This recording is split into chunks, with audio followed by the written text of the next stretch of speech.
ኢየሱስ ተነስቷል ስንል እኛ ጻድቅ እንድንሆን ምን አለ? ተነሳ። ስለ ኃጢአታችን ሞተ፣ ጻድቅ እንድንሆን ተነሳ። ሁለቱ አይነጣጠሉም። ወንጌል ኢየሱስ ክርስቶስ ስለ ኃጢአታችን ሞተ፣ ተቀበረ፣ በሶስተኛውም ቀን ተነሳ። የኢየሱስ መነሳት ሲግኒፊካንት ነው፣ ሃፒ ኢንዲንግ አይደለም። ኢየሱስ ሲነሳ ምን እንድል አደረገ? ኃጢአት ተሸነፈ፣ ሞት ተሸነፈ፣ የክፉ ኃይላት ምን አሉ? ተሸነፉ። ክርስቶስ ሲነሳ እነዚህ ተሸንፈዋል። እዳው ተከፍሏል። ሞት ድል ተነስቷል። የቀረ ነገር የለም። እና አንድ ሰው እንደሚለው ትንሣኤ ማለት ይላል ኢየሱስ በቂ ነው ማለት ነው። ለምን በቂ ነው? ኃጢአትን ለማስተሰረይ በቂ ነው። ከእግዚአብሔር ጋር ለማስታረቅ በቂ ነው። በእግዚአብሔር ሕልውና ውስጥ ቅዱስ አድርጎ እኛን ለማቅረብ ምንድን ነው? በቂ። ኢየሱስ ተነስቷል።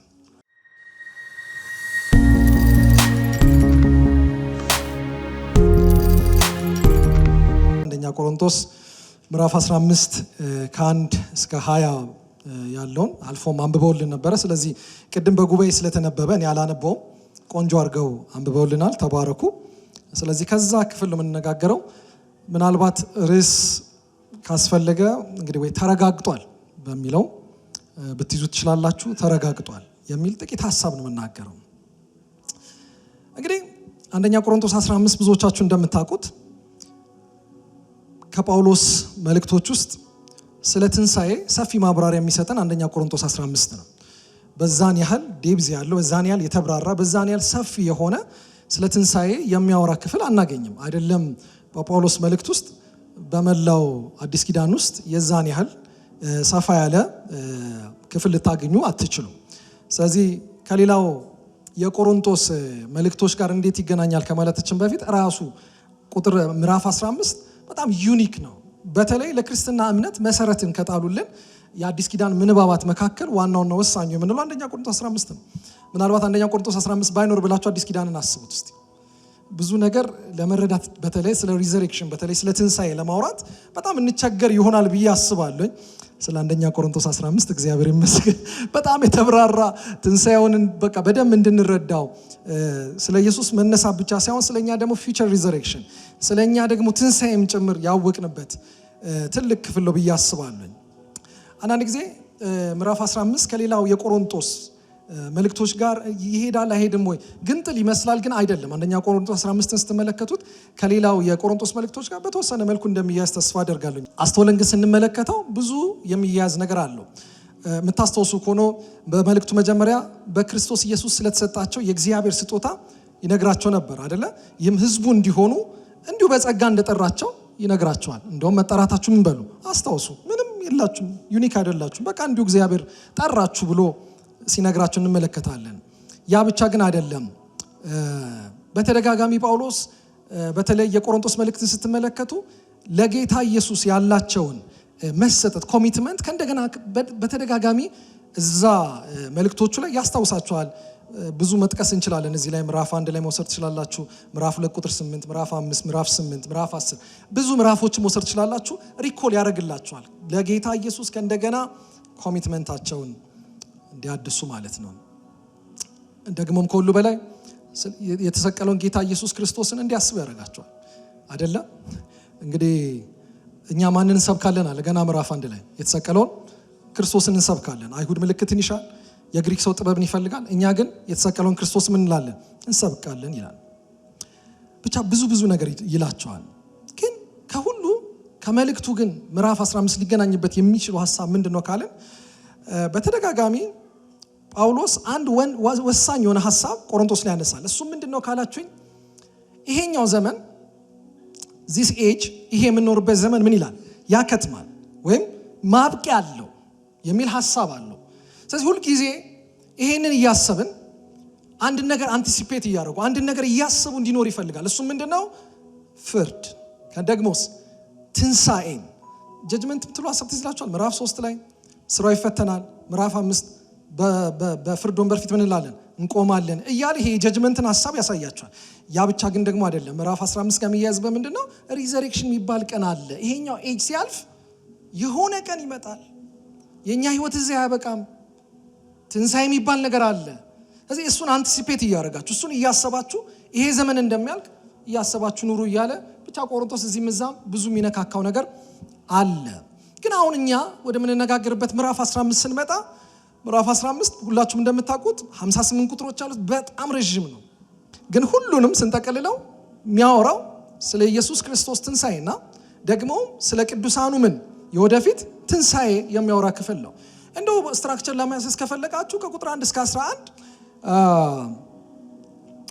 በወንጌል የምናውቀው እውነታ በምን ተረጋግጦ ያሳየናል? በክርስቶስ ኢየሱስ ትንሣኤ ተረጋግጧል የሚል ሐሳብ ያሳየናል። ታሪክ እየጠቀሰ ቅድም እንደሰማችሁት ከቁጥር 1 እስከ 11 ይሄ ነው ብሎ ያብራራልናል። ከቁጥር 12 እስከ 19 ምናልባት የክርስቶስ ኢየሱስ ትንሣኤ እውነት ባይሆንስ ዋሽተንስ ቢሆን የሚል ሐሳብ አለው። የምታስታውሱ ከሆነ ቆንጆ አድርጎ የዛሬ ዓመት መጋቢ ሰለሞን አበበ የትንሣኤው ትሩፋቶች በሚል ዩቲዩብ ፔጃችን ላይ በጣም ቆንጆ ምርጥ ስብከት ነው። ስለዚህ እኔ እሱ ልደግም አይደለም፣ እኔ አንድ ቨርስ ብቻ ነው አሳይቻችሁ መወርደው። ግን ሙሉን ከፈለጋችሁ የዛሬ ዓመት በጣም ዛሬ ራሱ ደግሜ እያየሁት ነበርና የትንሣኤው ትሩፋቶች ይላል። በጣም የሚገርም ስብከት ነው። መጋቢ ሰለሞን አበበ ይሰበኳል፣ እሱን እዩት። ስለዚህ እኔ ቦፍ በረር ላሳያችሁ ብዬ ነው። ስለዚህ ክርስቶስ ባይነሳስ ኖሮ የሚል ሐሳብ ያነሳና እሱን ያሳየናል። ምን ይሆን ነበር የሚለውን ያሳየናል። ግን ከቁጥር ደግሞ 12 እስከ 19 ምን ያሳየናል? ከዛ ደግሞ የሙታን ትንሣኤስ እውን ባይሆንስ የሚል ነገር ያሳየናል። እንደዚህ እያለ እስከ ቁጥር 34 ይደርስና ከቁጥር 34 እስከ 49 ኢምፕሊኬሽኑን ያሳየናል። የሙታን ትንሣኤ ምን ይመስላል የሚለውን ያሳየናል። ከዛ በኋላ እንዴት ነው የምንለወጠው የሚለውን እስከ መጨረሻው ያሳየንና ይጨርሳል። ወደ ክፍላችን እንምጣ። አንደኛ ቆሮንቶስ ምዕራፍ 15 ከቁጥር 1 እስከ 3 መጀመሪያ ብናይ ደስ ይለኛል። እንደዚህ ብሎ ይጀምራል። የመፈለጋት ቁጥር 17 ነች። ቁጥር 17 ነች። ግን ለመንደርደሪያ የተወሰነ እያየን እንሂድና እዛ ጋር ሐሳባችንን አይተን ጨርሳለን። ጸሎቴ አንድ ነው። እግዚአብሔር አይኖቻችንን ይግለጥ። ማለት ትንሣኤ አንዳንዴ ትናንትና እንዳልኳችሁ ነው። ሁልጊዜ የመንፈስ ቅዱስ መገለጥ ይፈልጋል። በቃ ይሄ መስቀሉን ማየት፣ በመስቀሉ የተሰራው ስራ ዛሬም በልባችን ሕያው እንዲሆን እውን እንዲሆን በጣም ጌታ ሊረዳን ይገባል። ካልሆነ በቃ አስቸጋሪ ነው። እግዚአብሔር ይረዳናል። ቁጥር 1 ወንድሞች ሆይ የሰበኩላችሁን ደግሞ የተቀበላችሁትን በእርሱም ደግሞ የቆማችሁበትን በእርሱም ደግሞ የምትድኑበትን ወንጌል አሳስባችኋለሁ ብሎ ይጀምራል።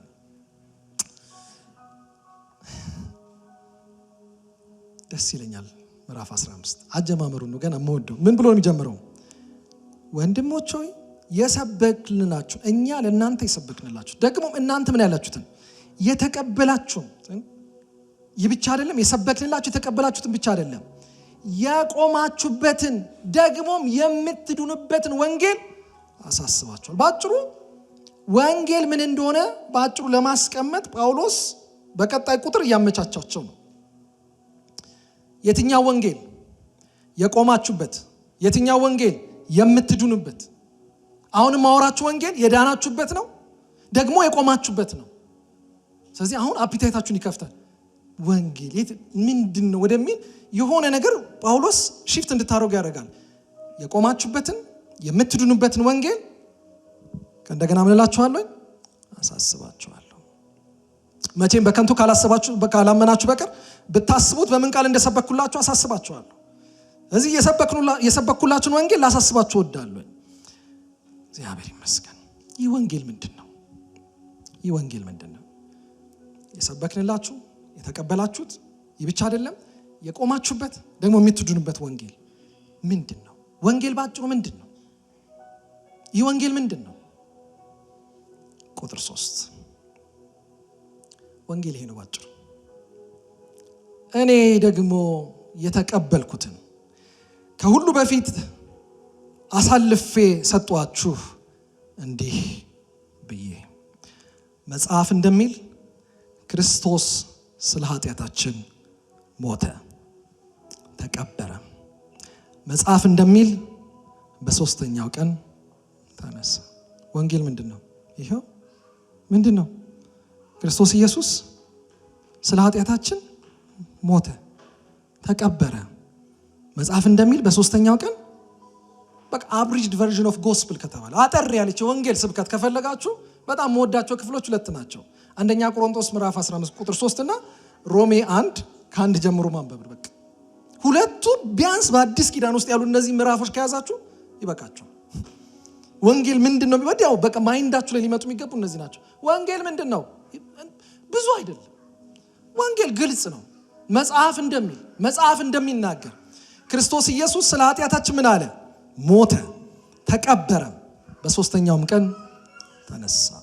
እዚህ ጋር አንዳንድ ሐሳቦችን አንስቼ አሳይቻችሁ ወደ ሐሳቤ ልሂድ። ጳውሎስ እዚህ ጋር ምን ይላል? መጀመሪያ የተቀበልኩትን ይላል። የተቀበልኩትን ምን ይላል? እዚህ ቁጥር 3 ላይ ምንድነው የሚላቸው? እዚህ ጋር የተቀበልኩትን ይላል። ይሄ የተቀበልኩት የሚለው ሐሳብ በጣም እንድትይዙልኝ እፈልጋለሁ። ጳውሎስ እዚህ ጋር የሚያወራው ስለ ትራዲሽን ነው፣ ስለ ትውፊት ነው። ጳውሎስ እዚህ ጋር የተናገራት እቺ ወንጌል ብሎ የሰበከን የጳውሎስ ፎርሙላ አይደለችም። ምናልባት በመጀመሪያዊቱ ቤተክርስቲያን ውስጥ ያለ የእምነት አንቀጽ ነው፣ የሚታወቅ ክሪዳል ፎርሙላ ነው። ይሄ ጳውሎስ የፈበረከው አይደለም። ክርስቶስ ኢየሱስ ስለ ኃጢአታችን ሞተ፣ ተቀበረም፣ በሶስተኛውም ቀን ተነሳ የሚለው እውነት ክሪዳል ፎርሙላ ነው። ምናልባት የመጀመሪያው ቤተክርስቲያን በየጊዜው የሚሉት አንዳች የእምነት መግለጫቸው እንደሆነ እንገምታለን። ስለዚህ የተቀበልኩትን ሲል ጳውሎስ ምን ማለት ነው? ትራዲሽን ነው፣ ትውፊት ነው። ከሐዋርያቱ ከመጀመሪያዊቱ ቤተክርስቲያን ከኢየሩሳሌም ቤተክርስቲያን ምን ያልኩት የተቀበልኩት ነው። ወደዋል። ወንጌል is not something እኛ ምን ፈጥሮ አይደለም፣ ዛሬ ፎርሙሌት የምናደርገው አይደለም። ልክ እንደ ዱላ ቅብብል ስንቀባበለው የመጣ እንጂ ዛሬ አዲስ መገለጥ አናመጣም። መገለጥም ካለ ይሄ ነው። ወንጌል ምንድነው? ክርስቶስ ኢየሱስ ስለ ኃጢአታችን ሞተ፣ ተቀበረ፣ በሶስተኛው ቀን ተነሳ። አሜን። ዛሴት ስለዚህ ትራዲሽን ነው ይላል ጳውሎስ። የተቀበልኩትን ነው የምሰጣችሁ፣ የተቀበልኩትን እሰጣችኋለሁ። እና ጳውሎስ እዚህ ጋር እቺ ወንጌል ብሎ ያስቀመጣት ነገር በእርግጠኝነት ሁሉም የመጽሐፍ ቅዱስ አስተማሪዎች የሚስማሙት ምንድነው? ክሪዳል ፎርሙላ ነው። በመጀመሪያ ቤተክርስቲያን የነበረች የእምነት አንቀጽ ነው። እሷን ወስዶ ነው የነገራቸው። ይሄ ብቻ ደግሞ አይደለም። ጳውሎስ እዚህ ጋር አንድ ቃል ይጠቀማል ሲናገር ካያችሁት፣ መጽሐፍ እንደሚል ደግሞ ይላል። የተቀበልኩትን ይላል። ትራዲሽን ነው ወንጌል፣ ተቀብዮ ነው። ከቀደሙት ሐዋርያት ከሱ በፊት የነበሩት ከነሱ ምን ያለ ነው? ከመጀመሪያው ቤተክርስቲያን ያው እሱ ፓርት ኦፍ ኢት ነው፣ ግን ያው መቼም የመጀመሪያው አይደለም። የነበረ ትራዲሽን ነው። የተቀበልኩት ይልና ግን የተቀበልኩት ብቻ አይደለም የሚለው ጳውሎስ። ይሄ እውነት ደግሞ ምን የሚል ነው? መጽሐፍት እንደሚሉት ነው። መጽሐፍት የሚመሰክሩለት ነው። ይሄ እውነት ደግሞ የተቀበልኩት ስል ፎርሙሌት የተደረገ ነገር ብቻ ግን አይደለም። መጽሐፍት እንደሚሉት ነው። ምን የሆነው? ክርስቶስ ኢየሱስ ስለ ኃጢአታችን የሞተው የተቀበረው በሶስተኛው ቀን የተነሳው መጽሐፍት እንደሚሉት ነው። መጽሐፍ እንደሚሉት ነው ሲል ምን ማለት ይመስላችኋል? መጽሐፍ እንደሚሉት ሲል ብዙ ጊዜ ወደ አእምሯችን የሚመጣው ያው በብሉይ ኪዳን የተነገረው የኢየሱስ ክርስቶስ ስለ ኢየሱስ ክርስቶስ ስለ መሲሁ የተነገረው ትንቢት በክርስቶስ ኢየሱስ ፍጻሜ አገኘ፣ ስለዚህ መጽሐፍ የሚሉት ተፈጸመ ነው። ኦፍ ኮርስ እሱ ይሆናል፣ አንዱ እሱ ነው። ግን ምናልባት ጳውሎስ ግን እዚህ ጋር የሆነ በብሉይ ኪዳን ያለን ጥቅስ እያሰበ ባይሆንስ? አሁን ባክግራውንድ ብለን እንመጣለና ብዙ ጊዜ የምዕራፍ 15 ከጀርባው ያለው ምናልባት ኢሳይያስ 53 ይሆን፣ ሆሴ 9 ይሆን እያለን ብዙ እንላለን። ግን በአጭሩ በአዲስ ኪዳን ውስጥ በተደጋጋሚ ይህን ቃል ልናገኘው እንችላለን። ምናልባት ከፈለጋችሁ ሐዋርያት ሥራ ምዕራፍ 2 ቁጥር 23 ጴጥሮስ ሲሰብክ እንደዚህ አለ፣ እርሱንም በእግዚአብሔር በተወሰነው ሐሳቡና በቀደመው ዕውቀቱ ተሰጥቶ በአመፀኞች ሰቅላችሁ ገደላችሁት ይላል። መጽሐፍ እንደሚሉት የሚለው ሐሳብ ብዙ ጊዜ ምን አይነት ትርጉም አለው? እንደ እግዚአብሔር እቅድና እንደ እግዚአብሔር ሐሳብ የሆነ ነገር ነው የሚል ሐሳብ አለ። ነሰሰሊ ኦፍ ኮርስ ሐዋርያቶቹ የብሉይ መጽሐፍትን የሚያዩት እንዴት ነው? በክርስቶስ ነው። ክራይስት ሴንተር የሆነ በክርስቶስ በኩል ነው ለነሱ ምንን የሚሰጧቸው ትርጉም የሚሰጣቸው። አዎ ያስኬደናል። ግን በሌላ መልኩ ምን እያሉ ነው? መጽሐፍት እንደሚሉ ሲሉ የሆነው ሁሉ የሆነው እንደ እግዚአብሔር ሐሳብና እንደ እግዚአብሔር እቅድ ነው። ምን ማለት ነው? በእግዚአብሔር የዘላለም የድነት እቅድ ውስጥ ያለ ሐሳብ እንጂ የክርስቶስ መሞት፣ የክርስቶስ መቀበር፣ የክርስቶስ በሶስተኛው ቀን መነሳት አጋጣሚ አይደለም። ለዚህ እኮ ነው ጴጥሮስ ምንድን ነው የሚለው? እርሱንም በእግዚአብሔር በተወሰነው ምን ሐሳቡና በቀደመው ዕውቀቱ ተሰጥቶ ይላል። ኢየሱስ ተላልፎ የተሰጠው ለአመፀኞች ተላልፎ የተሰጠው በአጋጣሚ አይደለም፣ ወይም ደግሞ እነሱ ኢየሱስ ላይ ስለበረቱ አይደለም። እንደ እግዚአብሔር ሐሳብና እንደ እግዚአብሔር ፈቃድ መጽሐፍት እንደሚሉት ኢየሱስ ክርስቶስ ስለ ኃጢአታችን ሞተ፣ ተቀበረ፣ በሶስተኛውም ቀን ተነሳ። እግዚአብሔር ይመስገን። ስለዚህ አንድ ነገር ልል እፈልጋለሁ። ሆን ብዬ ነው እዚህ ጋር ቆም ያልኩትኝ። ብዙ ጊዜ ፋሲካን ስናከብር፣ ብዙ ጊዜ ትንሣኤን ስናከብር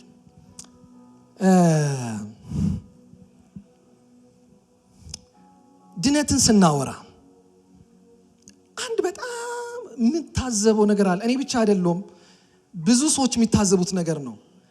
ካያችሁ ድነትን ስናወራ፣ በክርስቶስ የሰራውን ስራ ስናወራ ብዙ ጊዜ መስቀሉ ላይ የተሰራውን ስራ which is ሞቱ ላይ ብቻ ፎከስ ያደርጋል ወንጌላችን።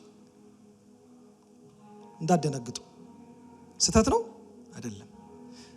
ፕሊስ ወንጌል ኢየሱስ ክርስቶስ ስለ ኃጢአታችን ሞተ፣ ተቀበረ ብቻ አይደለም፣ በሶስተኛውም ቀን ተነሳ ነው።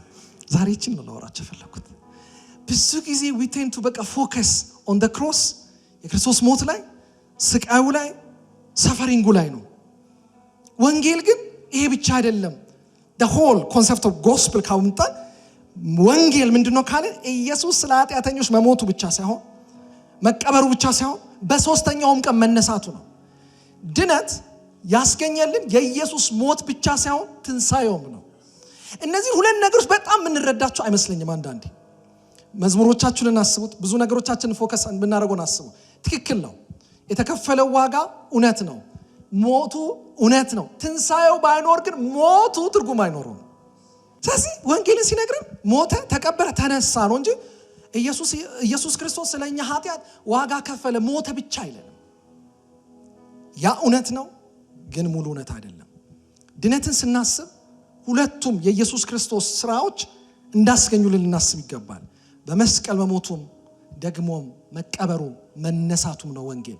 ዛሬ ትንሣኤ ስለሆነ ነው። ከትላንት ወዲያ ጸሎተ ሐሙስ ላይ የተመለከትነው ክፍል አለ። ትላንትና ስለ ስቅለቱ ስለ መስቀል ላይ ያየነው፣ ዛሬ ስለ ትንሣኤው የምናወራው። ግን አያችሁ ብዙ ጊዜ እስከ ትላንትናው ቀን ነው ብዙ ጊዜ ምን ሰብከው። የዛሬዋ ቀን ብዙ ስብከታችን ላይ የለችም። የዛሬዋ ቀን በጣም ሲግኒፊካንት ነች። ትንሣኤ የሚባለው ነገር የወንጌል አንኳር መልእክት ነው። ዋና ኮር መልእክት ነው። እሱ ባይኖር ብዙ ነገር የለም። ስለዚህ ይህንን ታሳቢ ያርጋችሁ። ይህንን በቁጥር 3 ውስጥ ካሳየን በኋላ ጳውሎስ ቀጥሎ የሚያስረዳን አንድ ነገር ነው። ትንሣኤው የወንጌሉ አካል ነው፣ ተነስቷል ይልና የኢየሱስን ትንሣኤ የተረጋገጠ ፋክት ነው። ሰዎች የፈጠሩት ታሪክ አይደለም።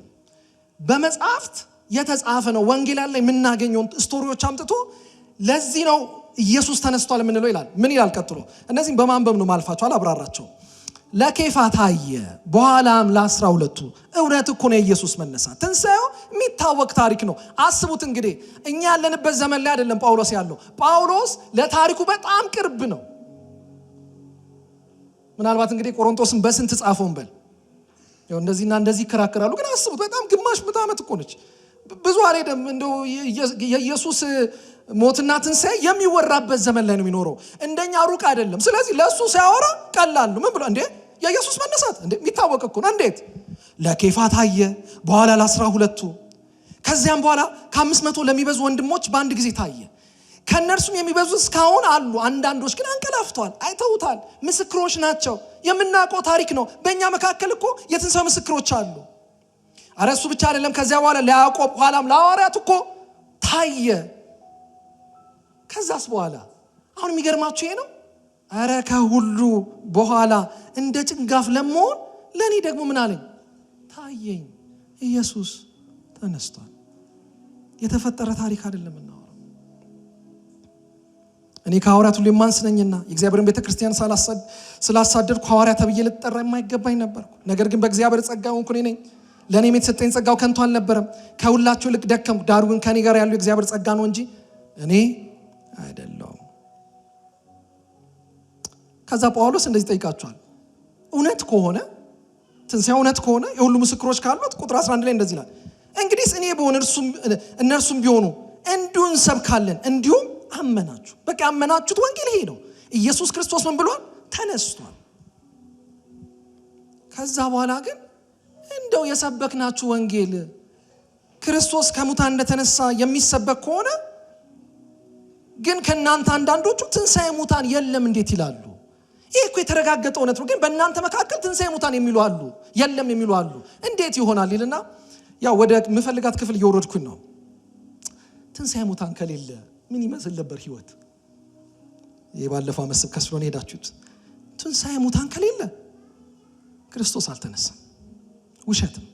ስለዚህ ክርስቶስ ካልተነሳ ደግሞ እንግዲህ ስብከታችን ምንድነው? ከንቱ ነው። እምነታችሁም ደግሞ ምንድነው? ከንቱ ነው፣ ውሸት ነው። በሰው የተፈጠረ ተረት ነው የምትከተሉት። የሆነ ፌብል ነው፣ የሆነ ስቶሪ ነው የምትከተሉት። ውሸት ነው። እምነታችሁ ከንቱ ነው። ደግሞ ክርስቶስ አስነስቶታል ብለን በእግዚአብሔር ላይ ስለመሰከር እኛ ራሳችን ሐሰተኞች የእግዚአብሔር ምስክሮች ሆነን ተገኝተናል። ሙታን ግን የማይነሱ ከሆነ እርሱ አላስነሳው። በጣም ከባድ ነው አይደል? ሙታን የማይነሱ ከሆነ ክርስቶስ አልተነሳም። ቁጥር 17 ትንሣኤ ውሸት ከሆነ ኢየሱስ ካልተነሳ ያው ቁጥር 17 ስሙት። እቺን የፈለኳት ክርስቶስ ካልተነሳ እምነታችሁ ከንቱ ናት። ወዳጆቼ ትንሣኤን የምንሰብከው ለዚህ ነው። ትንሣኤ ከሌለ እምነታችሁ ከንቱ ናት። ጀስፉት ምን ከንቱ ናት። የሚያስደነግጠኝ ይሄ ነው። እስካሁን ድረስ በኃጢአት አላችሁ። ትንሣኤ የሚባለው ነገር ስፒቮታ ለክርስትና እምነት ዋና መሰረት ነው። ኢየሱስ ካልተነሳ እምነታችሁ ምንድን ነው? ከንቱ ነው። እናንተ ራሳችሁ እስካሁን በምንድን ናችሁ? በኃጢአታችሁ አላችሁ። ለጨርሳት ሐሳቧን እስከ እንግዲያስ በክርስቶስ ያንቀላፉት ደግሞ ምን ብለዋል? ጠፍተዋል። ውሸት ነው። ኢየሱስ ካልተነሳ ትንሣኤ የሚባል የለም። የሞቱትም ጠፍተዋል። እንዲሁም በጣም ቁጥር 19 እንደዚህ ላይ በዚህ ሕይወት ብቻ ክርስቶስን ተስፋ ያደረገ ከሆነ ከሰው ይልቅ ምስኪኖች ነን። ቁጥር 20 ግን እግዚአብሔር ይመስገን እንደዚህ ይላል፣ አሁን ግን ክርስቶስ ላንቀላፉት በኩራት ሆኖ ከሙታን ተነስቷል። እስቲ ኢየሱስ ተነስቷል በሉ። ማለት ኢየሱስ ባይነሳ ኖሮ ጉድ ነበር። እምነታችሁ ምንድነው? ከንቱ ነበር። እስካሁን ድረስ እናንተ እንዴት ነበራችሁ? በኃጢአታችሁ። ኢየሱስ አሁን ብዙዎቻችን ምን ሰብከው ምንድነው? በመስቀል ላይ ሞተ፣ ዋጋ ከፈለ፣ ደሙን አፈሰሰ አላችሁ አይደል? ኢየሱስ ባይነሳ ግን እስከ ኃጢአታችሁ ነበራችሁ።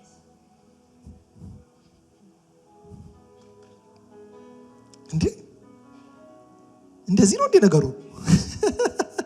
እንዲህ ነው እንዴ ነገሩ? እኔ እኮ ሞተ ነው በጣም የሚያስደስተኝ ብዙ ጊዜ። አዎ ዋናው ነው፣ ግን ሙሉ አይደለም፣ አይነጣጠሉም። ሞተ ብቻ ሳይሆን ተነሳ። ወዳጆቼ አንድ ነገር ልላችሁ ፈልጋለሁ። እምነታችሁ ከንቱ ናት ሲል ምን ማለት ነው? በግልጽ ትንሣኤው በጣም ቁልፍ ሐሳብ እንደሆነ ያሳየናል። አንድ ሰው ሲናገር እንደዚህ ይላል፣ የኢየሱስ ክርስቶስ ትንሣኤ መነሳቱ ሃፒ ኤንዲንግ ስቶሪ አይደለም ይላል። ገብታችኋል? ኢየሱስ በመስቀል እኮ ሞተ፣ ከዛ ስቶሪውን እናሳምረው እስቲ እንደ ሙቪ። አይ ሞተ ብሎ አያልቅም። ስታር አይሞትም። ገብታችኋል?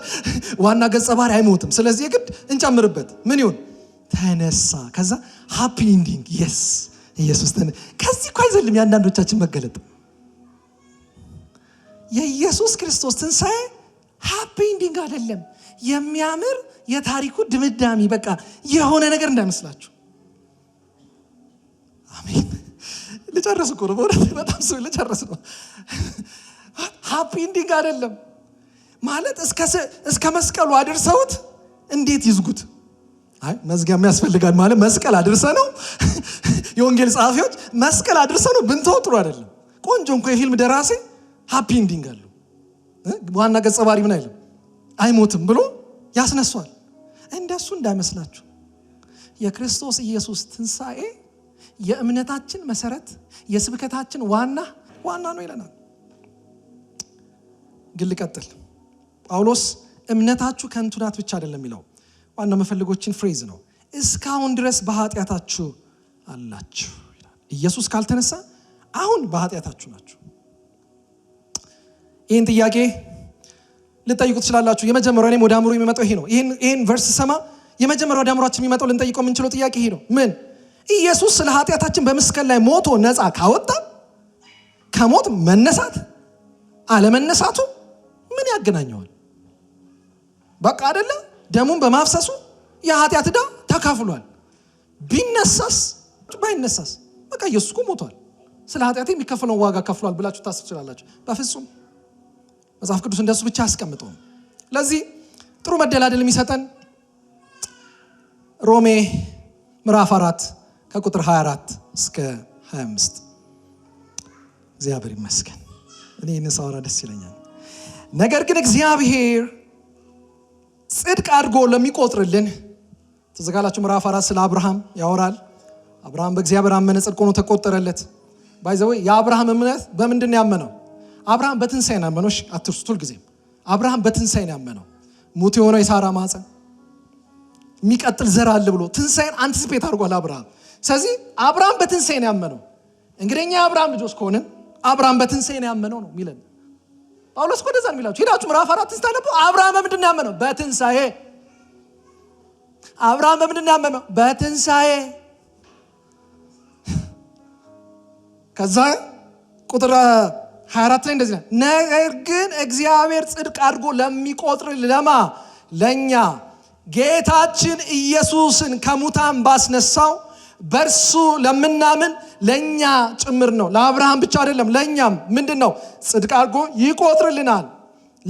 ለምናምን ለኛ ጭምር ነው። እቺን አሁን አንብባት፣ ስብከቷ እዚህ ጋር ያለችው። እርሱ ስለ ኃጢአታችን እንዲሞት አልፎ ተሰጠ። ስለምናችን እንዲሞት? ስለ ኃጢአታችን እንዲሞት። ከዛስ እኛን ጻድቅ አድርጎ ለማቅረብ ከሞት ተነሳ። ዩሲ ኢየሱስ ባይነሳ የለም። ለምን ተነሳ? እኛ ጻድቅ እንድንሆን። ኢየሱስ ባይነሳ እስከ ኃጢአታችሁ ናችሁ፣ ጽድቅ የለም። እና ሃፒ ኢንዲንግ አይደለም የኢየሱስ ክርስቶስ ትንሣኤ። የመስቀሉ ሞት ጣሩና ሰፈሪንጉ እንደው ማሳመሪያ ታሪክ አይደለም፣ ዋና ቁም ነገር ነው። ኢየሱስ ተነስቷል ስንል እያወራን ያለ ነው እኛ ጻድቅ እንድንሆን ምን አለ? ተነሳ። ስለ ኃጢአታችን ሞተ፣ ጻድቅ እንድንሆን ተነሳ ይላል። ሁለቱ አይነጣጠሉም። ወንጌል ኢየሱስ ክርስቶስ ስለ ኃጢአታችን ሞተ፣ ተቀበረ፣ በሶስተኛውም ቀን ተነሳ ነው። የኢየሱስ መነሳት ሲግኒፊካንት ነው፣ ሃፒ ኢንዲንግ አይደለም። ስለዚህ ምን ይለናል እዚህ ጋር ጳውሎስ? እርሱ ስለ ኃጢአታችን እንዲሞት አልፎ ተሰጠ፣ እኛን ጻድቅ አድርጎ ለማቅረብ ከሞት ተነሳ። እንዴት ኢየሱስ በመነሳቱ እኛ ጻድቅ ሆነን? አያችሁ፣ አሁን ብዙ ጊዜ ጽድቅን ስናወራ ትንሣኤን አናወራም።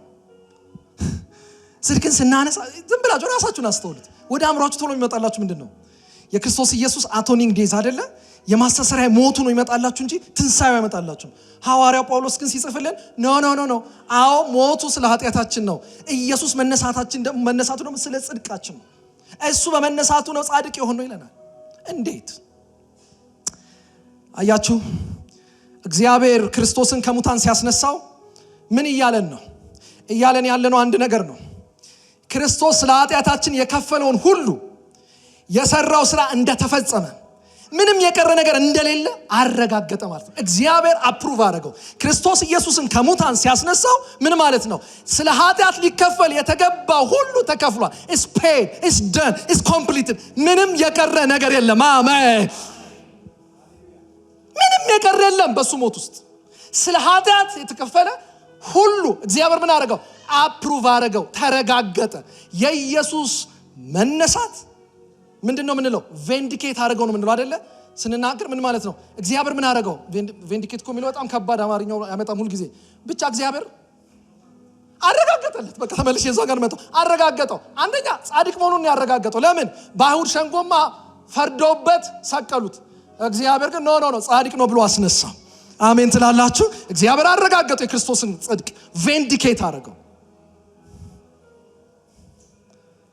አይደለ? ሮሜ 1:4 የሚነግረን እንደሱ ነው። መነሳቱ ትንሣኤው ቬንዲኬሽን ነው። እግዚአብሔር አረጋገጠው። ምን ሆነ? የእግዚአብሔር ልጅ መሆኑ የተረጋገጠበት ቦታ ነው። ከሁሉ በላይ ደግሞ የተሰራው በክርስቶስ በመስቀል ላይ የተሰራው ስራ እግዚአብሔር ፉሊ እንደተቀበለው፣ የቀረ እንደሌለ፣ ሊከፈል የተገባው ሁሉ እንደተከፈለ እግዚአብሔር አረጋገጠው። እንዴት? ክርስቶስን ከሙታን በማስነሳት። ዛሬ በቃ እኛ በእሱ ተቀበልን፣ ጽድቅን አገኘን።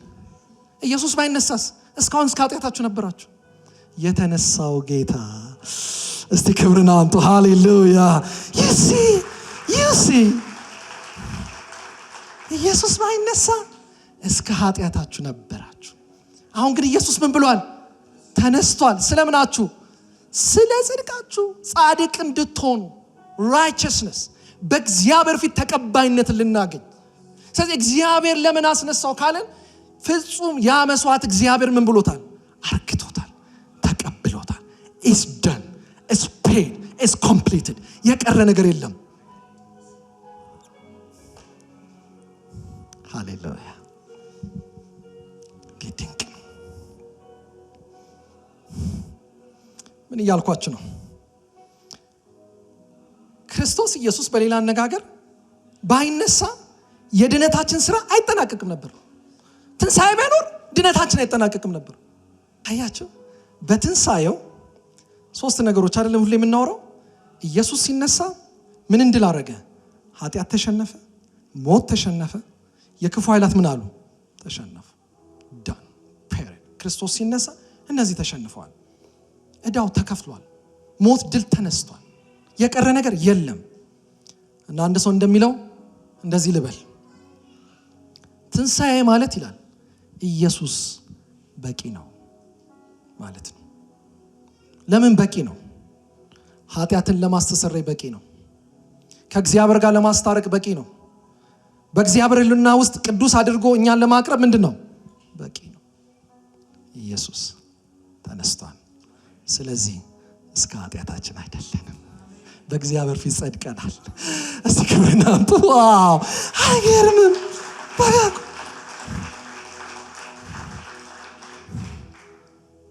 ዋት ጎስፕል! ምን አይነት ወንጌል ነው ነገሬ አጠቃል። ስለዚህ ወዳጆቼ መስቀሉና የኢየሱስ ክርስቶስ ባዶ መቃብር የሚነጣጠሉ አይደሉም። መስቀሉና መቃብሩ እንዳነጣጠሉ በአንድነት ክርስቶስ ስለ ኃጢአታችን የከፈለውን ሁሉ ደግሞም ተቀባይነት እንዳገኘን ይነግሩናል። በአንድነት መስቀሉ ከባዶ መቃብር ጋር ወይም ከትንሣኤው ጋር ሁሌ እንደዚህ ልናይ ይገባናል። ወዳጆቼ ኤፌሶን 2 ላይ እንደሚናገረው ከእርሱ ጋር አስነሳናል እኮ። አያችሁ፣ በቃ ከእርሱ ጋር አስነሳን። ኤፌሶን 2:6 ላይ ስለዚህ ከክርስቶስ ጋር አብረን ተነስተናል እንላለን። ስለዚህ አሁን እኛ በሱ ውስጥ ሆነን ምን ሆነን? ጻድቆች ሆነን። እስከ ኃጢአታችን አይደለንም፣ እግዚአብሔር ጻድቆች ነን አለን። ጽድቅ የሚለውን ሐሳብ አንዳንድ ጊዜ የምንረዳው አይመስለኝም። የጳውሎስ ፈቃዱን ሐሳብ ተውሼ ላጠቃል። በቅርብ ካሳተመ የተሰቀለው የሚለው መጽሐፍ ላይ ገጽ 354 ላይ ደስ የምትል ፓራግራፍ አለች። እሷን ላንብብላችሁ። በእግዚአብሔር ዘንድ ጸድቆ መገኘት ምሕረትና ይቅርታን ከማግኘት ያልፋል። አያችሁ፣ ጽድቅ ምሕረትና ይቅርታን ከማግኘት ምን ይላል? ያልፋል። ምሕረት ማለት ቅጣት የተገባን ብንሆንም እግዚአብሔር ጥፋታችንን ትቶልናል ማለት ነው ምሕረት። መጽደቅ ግን ክሱ ራሱ ተነስቷል። መጽደቅ ምንድን ነው? ክሱ ራሱ ተነስቷል፣ ተወግዷል ማለት ነው። ስለዚህ የጥፋተኝነት ብያኔ ራሱ የለም። አሁን ብያኔው የሚባል ብያኔው ራሱ የለም። ምሕረት ጥፋት ሰርታችኋል፣ ግና ምሕረት ተደርጎላችኋል ማለት ነው። መጽደቅ ግን ወደ እኔ መምጣት ትችላላችሁ፣ ወደ ፍቅሬና ሀልዎቴ መጠጋት ትችላላችሁ። አረ ኢየሱስ ተነስቷል።